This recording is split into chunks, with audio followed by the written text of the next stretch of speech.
السلام عليكم ورحمة الله وبركاته. بسم الله الرحمن الرحيم نحمد ونصلي على رسوله الكريم ما بعد رب اشرح لي صدري ويسر لي أمري واحلل عقدة من لساني يفقهوا قولي. Hadith number 12, the last and final hadith in the chapter of Ikhlas, is a hadith in which the Prophet ﷺ shares the story of three people who were stuck where? In the cave.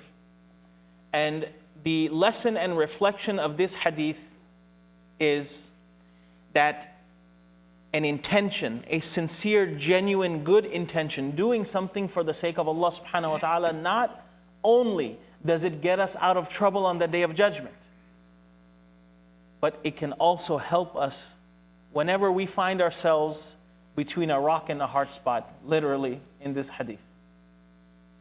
The first person, now what happened was these three people went in a cave, they got stuck, a boulder closed the cave, so they decided to make dua to Allah subhanahu wa ta'ala, and in their dua mention a particular deed, a very sincere deed that they did only for Allah subhanahu wa ta'ala to help them get them out of this situation. Day before yesterday on a Saturday night, we heard about the first person who did a sincere act of serving his parents. He would go and he would bring his parents milk to drink at night. One day he was late. He came, they were sleeping. He stood right at their bed. He did not want to wake them up, and he did not want to have his children or anyone else drink milk before his parents. And he did this deed. He told Allah subhanahu wa ta'ala, he mentioned it to Allah subhanahu wa ta'ala, and the boulder moved, but not enough. لا يستطيعون الخروج منه. It did not move enough for all of them to go through. So that was one, which shows the rank and status of the parents as well. Moving forward, قال الآخر إنه كانت لي ابنة عم وكانت أحب الناس إلي وفي رواية كنت أحبها كأشد ما يحب الرجال النساء. This person is making dua to Allah subhanahu wa ta'ala. And I want you to ponder over the language. He is talking with who? Allah subhanahu wa ta'ala. Oh Allah, I had a cousin sister, and كانت أحب الناس إلي. She was the most beloved to me. She was my sweetheart. And in another riwayah, I loved her كأشد ما يحب الرجال النساء. You know how much love, intense love a man can have for a woman? This is how much I loved her. So he's really getting into the details. So this guy really, really loved this girl. فأردتها على نفسها فامتنعت مني. I wanted to have my way with her. Okay, we're not talking about marriage now. I wanted to have my way with her, فامتنعت مني, but she refused. حتى ألمت بها سنة من السنين.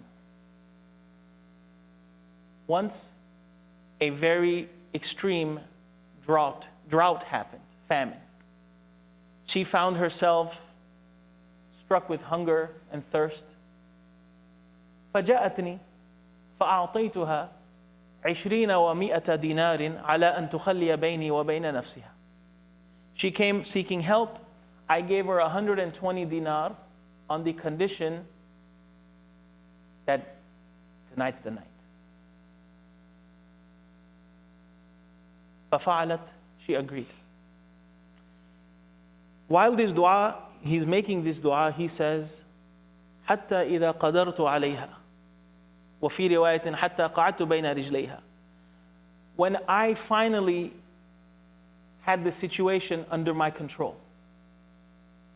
And the other riwayah has a more explicit description. قالت اتق الله ولا تفض الخاتم إلا بحق. She said to me, fear Allah and don't break the seal without fulfilling its right. In other words, don't do this out of wedlock.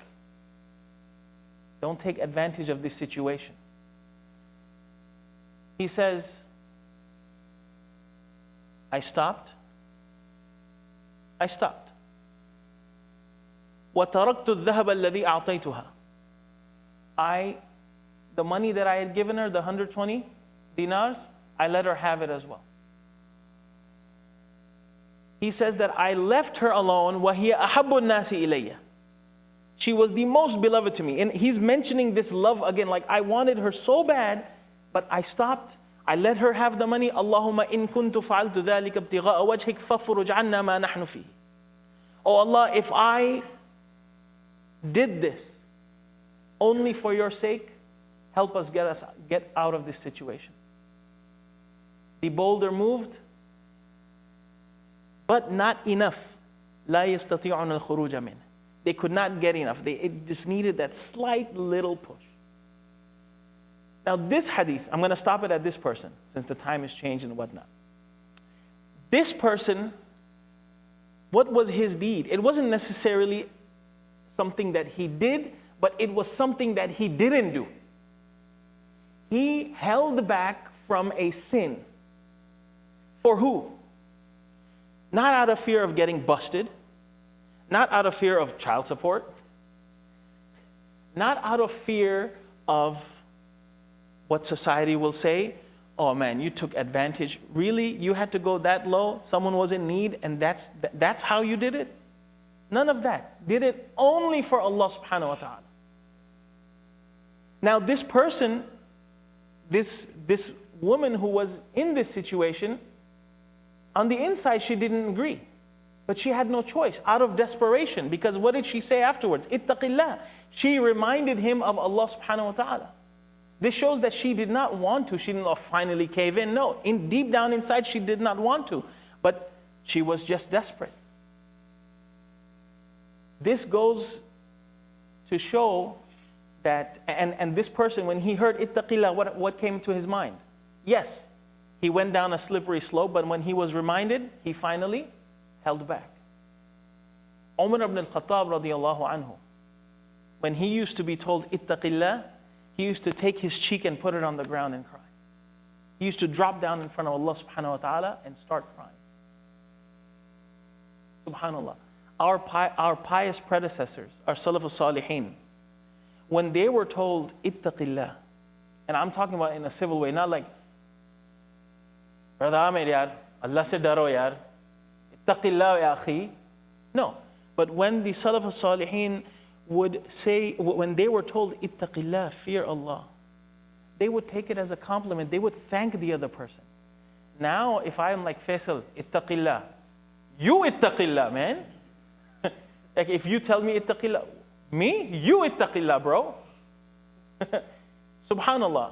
And the Prophet ﷺ has, this is a hadith that is recorded in Tabrani al-Kabir, in which the Prophet ﷺ, the second part of this hadith is وَإِنَّ أَبْغَضَ الْكَلَامِ إِلَى اللَّهِ أَن يَقُولَ الرَّجُلِ الرَّجُلِ اتَّقِ اللَّهِ فَيَقُولُ عَلَيْكَ نَفْسَكَ.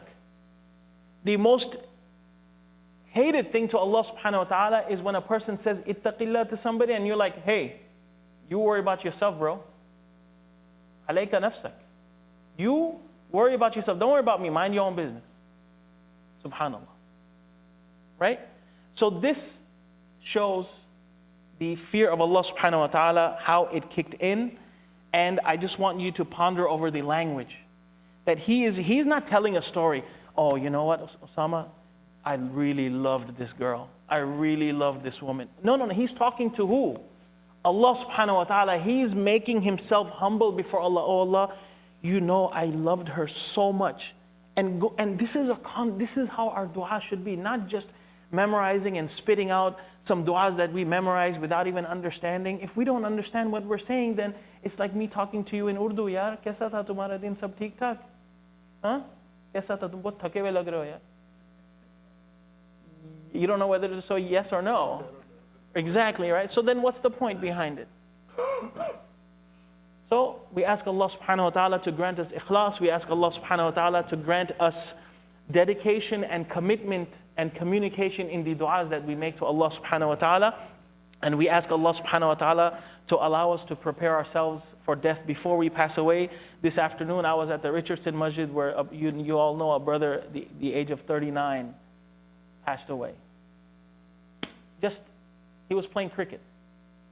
And his 12-year-old son was there. I'm close to that age. And it's really, really heartbreaking. وَكَمْ مِنْ صَحِيحٍ مَاتَ مِنْ غَيْرِ عِلَّةٍ وَكَمْ مِنْ سَقِيمٍ عَاشَ حِينًا مِنَ الدَّهَرِ. Some people so active, healthy, they go with no reason. And so many people are sick with chronic diseases and they live long lives. So we plan and Allah plans. Make the most out of the time we have and be true to yourselves, be true to Allah, your faith and your family. Jazakumullahu khair.